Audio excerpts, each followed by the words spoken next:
அனைவருக்கும் வணக்கம். இன்னைக்கு நம்ம பார்க்க போற புதிய தலைப்பு, ஆளப்போவது யார்? இதுதான். இது நாட்டிலையா, வீட்லையா அப்படிங்கிறத பற்றி பார்க்க போகிறோம். பொதுவாக இன்னைக்கு ஆளப்போவது யார்? இது மட்டும்தான் நம்ம பேச போகிறோம். அரசியல் அப்படின்னு வரப்ப சின்ன வயசுலேருந்தே கேதுவின் நட்சத்திரம் மகம் மூலம் அஸ்வினியில் பிறந்தவர்களும், புதனின் நட்சத்திரமாகிய கேட்டை ரேவதி ஆயில்ய நட்சத்திரத்திலும் பிறந்தவர்களுக்கு சின்ன குழந்தைகளாக இருந்த சின்ன வயசுலேருந்தே அரசியலை பற்றி ஆர்வமாக பேசக்கூடிய நபர்களாகத்தான் இருப்பார்கள். அடுத்தது அரசியல் அப்படின்னு வரக்குள்ள கடக லக்னம், கடகராசி, சிம்ம லக்னம், சிம்ம ராசி, இதுதான் இன்றைக்கி அதிக பேர் அரசியல் பண்ணக்கூடிய நபர்களாக இருக்கிறார்கள். அரசியலில் வெற்றி பெறணும் அப்படின்னாக்கா முதல்ல அந்த ஜாதகத்தில் சூரியன், செவ்வாய், குரு பகவான் இந்த கிரகங்கள்லாம் பலமாக இருக்கணும். ஒரு ஜாதகத்தில் செவ்வாய் பகவான் பலமாக இருந்தால் அந்த லக்னத்திற்கு 6ஆம் இடம், 6ஆம் இடத்து அதிபதி பலகீனமாக இருந்தால் செவ்வாய் வளர்ச்சியை கொடுப்பார். இது ஜாதகத்தில் ஒரு 10-20% வெற்றியை நமக்கு நிச்சயமாக தேடி கொடுக்கும்.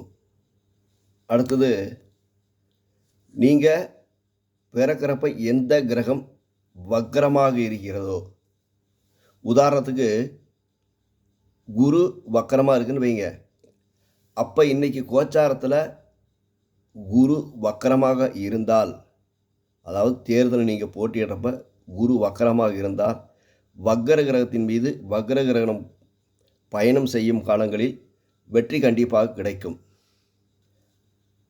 அடுத்தது, வக்ர கிரகங்களின் மீது ராகு கேதுக்கள் பயணம் செய்யும் காலம்.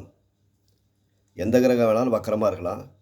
அந்த வக்ர கிரகங்களின் மீது ராகு கேதுக்கள் பிரயாணம் செய்யும் காலம். அரசியலில் யாராவது இருந்தால் இவர்களுக்கு பிரம்மாண்டமான வெற்றி என்பது கட்டாயமாக உண்டு. அடுத்தது, லக்னத்திற்கு 6ஆம் அதிபதி என தேர்தல் அப்படிங்கிறப்ப 6ஆம் இடம் ரொம்ப முக்கியம். 6ஆம் இடத்து அதிபதியுடன் ராகு நெருக்கமாக சென்றாலும் வெற்றி என்பது நிச்சயம். அடுத்தது, நீங்கள் பிறக்கிறப்ப குரு பகவானோ சனி பகவானோ ஒரு கட்டத்தில் இருப்பார். இன்றைக்கி அதே கட்டத்தில் குரு பகவானும் சனி பகவானும் சஞ்சாரம் செய்தாலும் வெற்றி என்பது நிச்சயம். நீங்கள் பிறந்த காலத்தில் இருக்கிற கிரகமான சனி, ராகு, கேது, குரு இந்த கிரகங்கள் கோச்சாரத்தில் ஒன்றே நெருங்கி வரும் காலத்திலும் வெற்றி என்பது சர்வ நிச்சயமாக கிடைக்கும். அதே மாதிரி பிறந்த கால சனி பகவானை கோச்சார செவ்வாய் பகவான் பார்வை செய்தாலும், அல்லது பிறக்கிறப்ப இருந்த செவ்வாய் பகவானை கோச்சாரத்தில் சனி பகவான் பார்வை செய்யும் காலங்களில் நீங்கள் தேர்தலில் போட்டியிட்டாலும் வெற்றி கிடைக்கும். அடுத்தது, நீங்கள் பிறந்த காலத்தில் இருக்கும் குருவை, நீங்கள் பிறக்கிறப்போ குரு எங்கே இருந்தாரோ அந்த குருவிற்கு செவ்வாய் பகவானின் பார்வை பட்டால், அப்போ இந்த தேர்தலில் நீங்கள் போட்டியிடாமல் அமைதியாக விளைகிறது ரொம்ப நல்லது. அடுத்தது,